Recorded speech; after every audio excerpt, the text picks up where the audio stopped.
I really see local government as the roots. You know, it's most visible to trim the leaves of the federal government, but if we're really going to change government at the local level, is where much of the action has to occur to change values and the culture of government. The second point is that there's no law that says we have to preclude frontline staff from having a say in how services are delivered, and that really starts, in order to achieve that, it starts by recognizing that business as usual is a guarantee that this generation of leaders will fail the next generation of Americans if we don't do something about it. And owning up to that reality is really at the heart of the Winter Commission's report. I think we have a stewardship. I think we have an obligation. I think that we need to put on a short lens and a long lens in the way we look at things and recognize that we are, in fact, not just serving the term of our elected leaders, but that we have to serve the next generation and my children and my grandchildren, or we've failed at our responsibility. The comment, third point, trust and lead. I really like that, trust and lead. It's a statement to leaders, but there's a corollary to it, and that's to trust and follow. And we need to look at both ends of that. I mean, to be a trusting leader requires that we have trusting followers who are then trusting leaders who then produce trusting followers, and so on and so forth. But there's nothing more naive than a trusting leader with untrustworthy followers. So we need to work both sides of that if this is going to make any sense at all. So it isn't just a message in the Winter Report to the leaders, it's also to the led. And who among us isn't both? And the final point that I'd make is citizens must be able to play their vital role in solving society's most pressing problems. There was a time, I think, in our history, as I understand it, where government and citizens formed sort of a seamless fabric of community, and we have unfortunately distanced ourselves from citizens fairly dramatically, and so that the bond is just not there the way it used to be.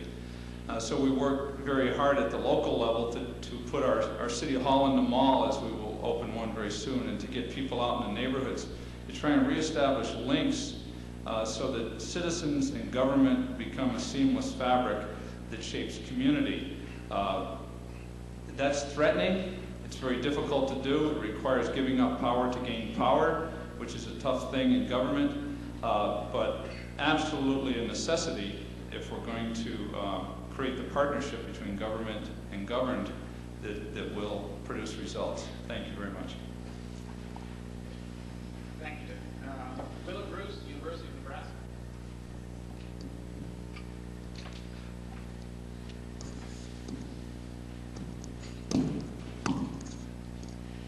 I too read the Winter Report with enthusiasm, and it was indeed I can't put this down. And I thought I need to require my students to read this.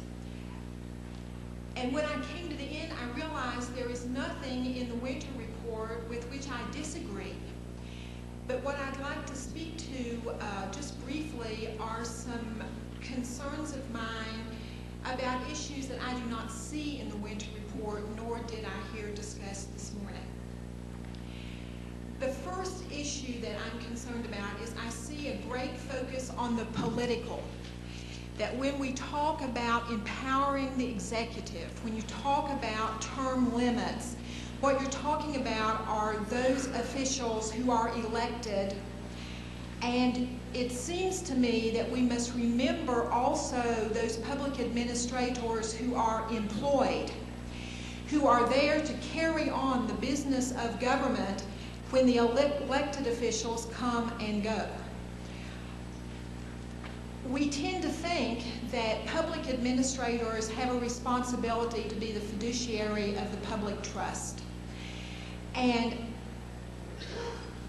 they are as important, and in my bias, that maybe even a little more important than are those political leaders, and I do not see this report dealing sufficiently for me with the working environment of the public employees, nor with ways that they can be empowered. I'm convinced there's a paradox in power, and that is the more we give power away, the more power we bring back to ourselves. It's kind of like love, I think. And I don't see the sense that there's an empowering to public employees, nor do I see in this report a recognition that public employees in small governments don't often bring the kinds of qualifications to government that they need to be effective as fiduciary of the public trust. I'm a transplant to Nebraska. I've lived there 8 years. And one of the responsibilities that I have in Nebraska is to direct the certification school for our municipal clerks. It's an education process for people who are employed in the 535 small communities in Nebraska. There are similar of these processes around the world, actually. In Nebraska, our third largest city is the football stadium during a home game. And we laugh about that, but it also gives you some sense that if the third largest city is 50,000 people on a good September afternoon, that there are very small governments where people are doing the business of government off their dining room table on a very part-time basis. And when I read this Winter Commission about we need to restore dollars for training, I think we have to recognize that there are vast groups of people in this country who never had dollars for training to be restored.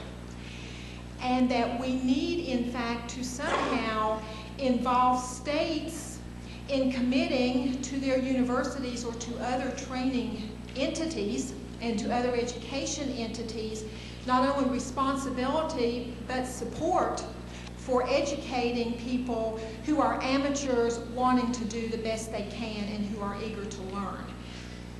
When we say that people should be and can be empowered to choose their own kinds of education, I read the Winter Report as saying, well, we can have universities and other educational groups competing with one another and people will pick the best. Well, in Nebraska, we're the only game in town. We have to be the best.